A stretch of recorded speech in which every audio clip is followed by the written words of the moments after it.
गुण मिलान करके शादी करने के बावजूद भी शादियां क्यों टूट जाती हैं, तालाक क्यों हो जाते हैं, पति और पत्नी में झगड़े क्यों होते हैं।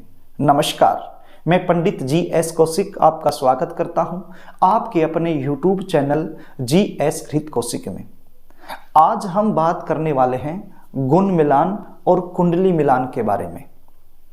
लड़के और लड़कियों की उम्र जब शादी के लायक हो जाती है तो उनके रिश्ते आना शुरू होते हैं। तो सबसे पहला काम होता है गुण मिलान एवं कुंडली मिलान करने का। अब यहाँ पर बहुत सारे लोग गलती क्या करते हैं, आजकल फ़ोन तो हर किसी के पास है और उस फ़ोन में कुछ ऐसे ऐप भी हैं जिनकी सहायता से गुण मिलान कर लिया जाता है। तो ऐसे ही वो गुण मिलान कर लेते हैं। बच्चों के जो गुण हैं वो 25 मिल जाते होंगे, 30 भी मिल जाते होंगे, 28 मिल जाते होंगे, यानी 18 से अधिक गुण यदि मिल जाते हैं तो फिर उनकी शादी कर देते हैं। लेकिन कुंडली मिलान नहीं करते।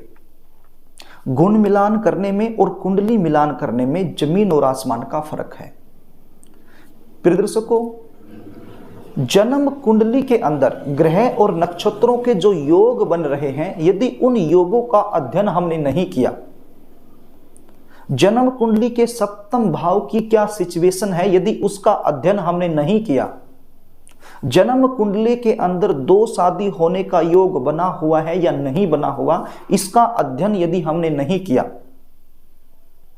जन्म कुंडली का सप्तम भाव पीड़ित अवस्था में है या नहीं है, इसका अध्ययन यदि हमने नहीं किया, केवल गुण मिलान करके शादी हमने कर दी, तो फिर वैवाहिक जीवन में उथल पुथल मचना तय है, कोई रोक नहीं सकता। यदि इत्तिफाक से गुण भी अच्छे मिल रहे हैं और कुंडली मिलान भी अच्छा हो रहा है तो वो तो है अलग बात, लेकिन गुण अच्छे मिल रहे हैं और जन्म कुंडली का जो सप्तम भाव है वो पीड़ित अवस्था में आया हुआ है। जन्म कुंडली का जो सप्तम भाव है वो जन्म कुंडली के 6, 8, 12 भाव में बैठा हुआ है, या फिर राहु या केतु से सप्तम भाव पीड़ित हो गया है। तो ऐसे में वैवाहिक जीवन में उथल पुथल मच जाती है, पति और पत्नी में अक्सर झगड़े होते रहते हैं। प्रिय दर्शकों, यदि जन्म कुंडली के अंदर तालाक का योग बना हुआ है तो चाहे 36 में से 36 गुण मिल जाएं, तब भी वो तलाक होकर रहेगा। और यदि तालाक का योग नहीं बना हुआ है तो केवल 18 गुण मिल जाएं या फिर 18 से भी कम मिलते हों, तब भी वो तलाक नहीं होगा। तो जन्म कुंडली का अध्ययन करना बहुत जरूरी है। जन्म कुंडली के सप्तम भाव का विश्लेषण करना बहुत जरूरी है।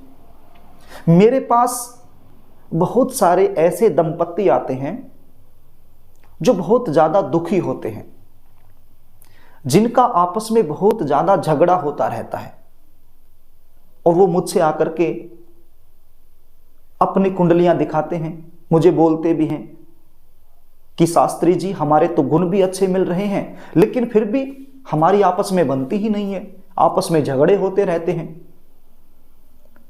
तो जब उनकी कुंडलियां मैं देखता हूं तो सप्तम भाव पीड़ित अवस्था में होता है, इस वजह से वो झगड़े लगातार बने रहते हैं। अब मान लीजिए लड़के की कुंडली के अंदर सप्तम भाव पीड़ित अवस्था में है और लड़की की कुंडली के अंदर सप्तम भाव पीड़ित अवस्था में नहीं है, तो भी गाड़ी चल जाती है, छोटे मोटे झगड़े होकर के बात रुक जाती है और वैवाहिक जीवन सुखमय व्यतीत होता रहता है। यदि दोनों की कुंडली में ही तालाक के योग बने हुए हैं, सप्तम भाव पीड़ित अवस्था में आ गया है, सप्तम भाव का स्वामी 6, 8, 12 में जाकर बैठ गया है, तो फिर निश्चित मानिए उन बच्चों का तालाक होगा। दोनों एक जगह पर रह ही नहीं सकते, चाहे उनके 36 में से 36 गुण क्यों न मिलते हों। तो हम गलती कहां करते हैं, केवल गुण मिलान कर लेते हैं और कुंडली का जो सप्तम भाव होता है उसका अध्ययन नहीं करते। अब देखो, गुण मिलान तो कोई भी कर सकता है, फोन हर किसी के पास है और हर फोन में ये ऐप होता है, तो आप उसके अंदर अपनी डेट ऑफ बर्थ डाल करके गुण मिलान कर लेते हो। लेकिन कुंडली का विश्लेषण करवाने के लिए तो आपको एक अच्छे ज्योतिषी की आवश्यकता होगी।